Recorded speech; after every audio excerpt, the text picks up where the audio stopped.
So I'd like to have Elon Musk please say a few words. Well, Thank you, Elon. Thank you, Mr. President. I actually just call myself a humble tech support here because this is actually, as crazy as it sounds, that is almost a literal description of the work that the Doge team is doing, is helping fix the government computer systems. Many of these systems are extremely old. They don't communicate. There are a lot of mistakes in the systems. The software doesn't work.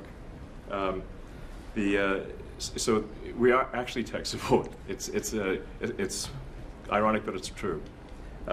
The overall goal here with the Doge team is to help address the enormous deficit. We simply cannot sustain as a country $2 trillion deficits. The interest rates, just the interest on the national debt, now exceeds the Defense Department spending. We spend a lot on the Defense Department, but we're spending like over $1 trillion on interest.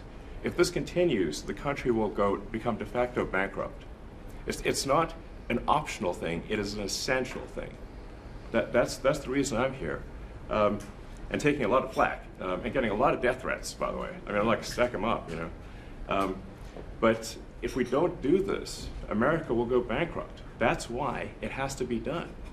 And I'm confident at this point, knock on wood, you know, knock on my wooden head, there's got a lot of wood up there, that we can actually find $1 trillion in savings.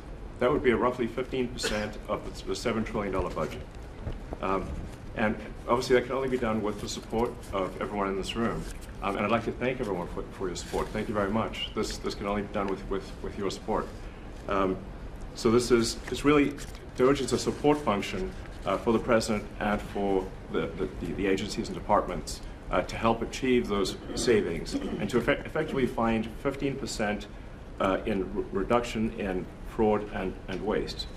And we bring the receipts. So people say, like, well, is this real? Just go to doge.gov. We line item by line item, we specify each item. So, and I should say, we will make mistakes. We won't be perfect, but when we make a mistake, we'll fix it very quickly.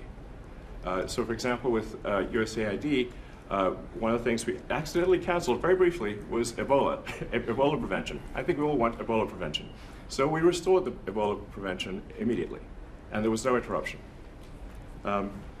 But we do need to move quickly if we're to achieve a $1 trillion deficit reduction in financial year 2026. It requires saving $4 billion per day, every day, from now through the end of September. But we can do it, and we will do it.